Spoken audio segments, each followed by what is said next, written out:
My research shows that the creator of the universe was not known as God. The creator was never known or was never called God from the beginning of time. The title or the name God is a name of a Germanic idol. It is there. Google it. You come across it. It is called Gouda. Then, gradually, it was corrupted. This is how they spell it. Gouda. The German is a Germanic idol which was corrupted. Then gradually, it was changed to what? Gouda. From there, it was shortened when the King James and his 47 clergymen were translating the Bible or the Alpha scriptures. They turned it into what? God. From the beginning of time, before the Europeans translated the Bible, this was not the name of the creator.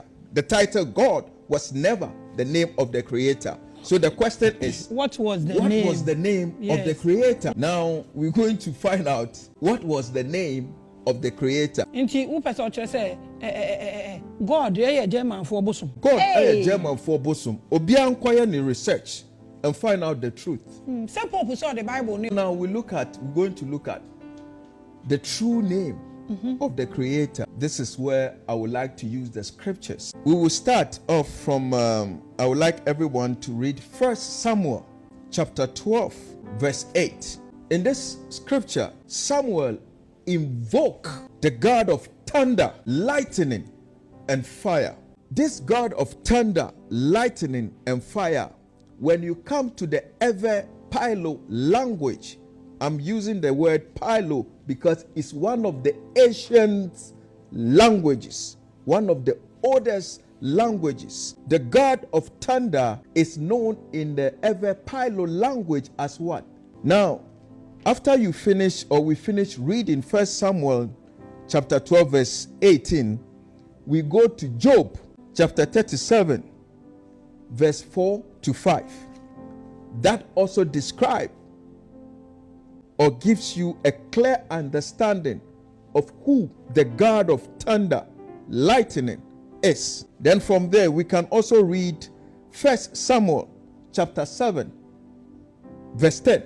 It also will give you a clear picture of who of how, or let me say the true name of the creator is. So now let's come back home to the Ewe Pilo language. We in the Volta region, or when I say Ewe Pilo, when I say we in Ewe Danigba, when I say Ewe Danigba, I'm not only talking about the Volta region, but I'm talking about 4 or 5 countries put together or more. You're talking about Ghana, talking about the people of Gadangbe. When I talk about the Gadangbe, our people from Greater Accra all the way to Osudoku attached to the Volta region. The Voltarians, Anglos, all the Voltarians. Okay, then our people in Togo, Benin, and Nigeria, the Yoruba, these are all part of the Evedanigma. That is what was known as what? The Slave Coast. Then we have the Gold Coast. Then the Ivory Coast. This is how the Europeans divided our land during the slave trade. So we as a vow, our God, let's say our Mawuga, is the God of thunder and lightning, and his name is who? Now, this is Yehovah, the God of thunder, lightning, and fire. This is Yehovah. So how do you know his people? Which means if his people are called by name, it means that his people derive their name from his name. So from there, you have, what do you have here? Ever. That is ever, or a vow referring to us. Ever. So, Yehovah, God of thunder, lightning and thunder. He has his own priesthood nation. I'm coming there.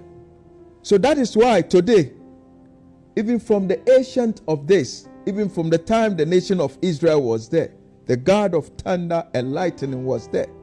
If you go to Nogokpo today, the God of thunder and lightning is still there. It's still there. It's still there. We It's brought it there. out. To understand African spirituality, we need to redefine the Eurocentric concept of God, because their concept of God has nothing to do with our concept of God. For instance, when you go to First Samuel, I wish we have the Bible here. First Samuel chapter 12 verse 8. There they say Samuel invoked the God of thunder and lightning. So until you invoke it, until you activate it and assign a specific role to him, cannot just get up and strike. In the ancient past, when the Israelites were even going to war, it's a God of war. He goes to war. He strikes all his enemies dead. That is why today, up to today, people don't really understand why the God in the Bible in those days was striking people dead by lightning and thunder.